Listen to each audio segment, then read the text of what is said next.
Layihənin adı İrəvan xalçalarında ilmələrin rəqsidir. 50-yə yaxın sərgi nümayiş olunur. Həmin sərgi çərçivəsində müxtəlif İrəvan xalçaları və o cümlədən də kəlağayılar var.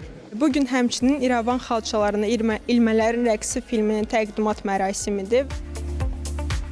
Bu film milli mənəvi dəyərlərimiz üçün çox böyük töhfə sayılır. Bu itmiş bir tarix sayılır və biz də çalışırıq ki, bu filmlə biz itmiş tariximizi cavan nəsillərimizə göstərək.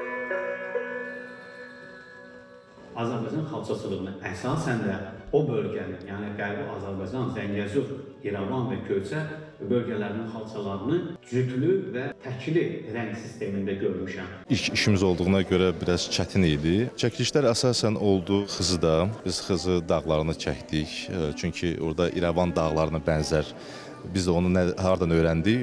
Onu öyrəndik bizim Sankindən, o Yerevanlı idi. O dedi ki, buranın dağları oxşuyur ora. Xalça bu torpaqların yaddaşıdır. Xalçanın ruhu olur. Mən də bu xalçanı qorumuşam ki, hamı bilsin ki, biz burada yaşamışıq, yaratmışıq, iz qoymuşuq.